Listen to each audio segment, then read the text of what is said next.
Aretha Franklin's funeral fit for a queen. Recent tributes to Aretha Franklin will culminate Friday in the answer to one question: how do you lay a queen to rest? The funeral for the Queen of Soul, who died August 16 at the age of 76 after a battle with pancreatic cancer, will take place at Detroit's Greater Grace Temple. Aretha Franklin's funeral, live updates. On Friday morning, Franklin's open casket was placed at the front of the church as mourners streamed by in advance of the service. Projected on the walls were the words "A celebration fit for the Queen." Franklin's body was dressed all in gold. In the church lobby, floral arrangements from some of Franklin's best-known friends, including Tony Bennett, Barbra Streisand, and Diana Ross, greeted attendees. Outside, dozens of pink Cadillac owners worked together to pay their respects, lining the road ahead of Franklin's funeral. The tribute was a nod to Franklin's 1985 hit "Freeway of Love", in which she sang, "We goin' ridin' on the freeway of love in my pink Cadillac." Friday's service will touch on Franklin's significance to her friends, family and fans, organizers told CNN. There are musical tributes planned from several artists, including Stevie Wonder, Faith Hill, Ariana Grande, Jennifer Hudson, Fantasia, and Jennifer Holliday. Scheduled remarks from former President Bill Clinton, Detroit Mayor Mike Dugan, Michigan Governor Rick Snyder and the Reverend Jesse Jackson signify Franklin's political and social influence.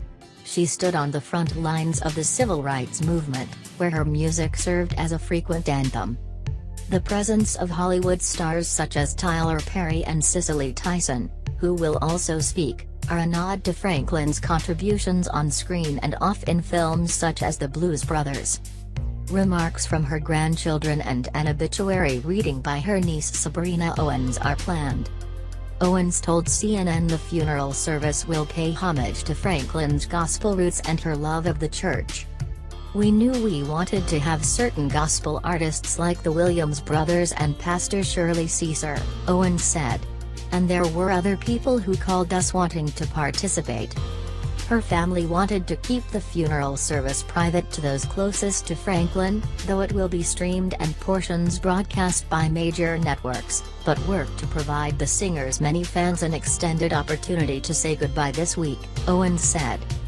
Viewings earlier this week at the Charles H. Wright Museum of African American History and at Franklin's childhood parish, New Bethel Baptist Church, as well as an all-star tribute concert Thursday night, were all planned with the public in mind. Aretha Franklin comes home to New Bethel Baptist Church.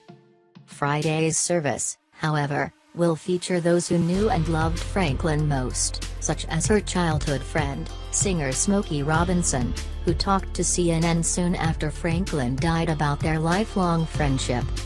"Aretha was my baby," Robinson said.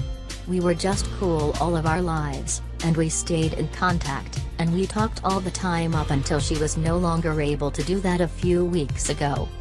Owens said Franklin loved fiercely and was the family's matriarch.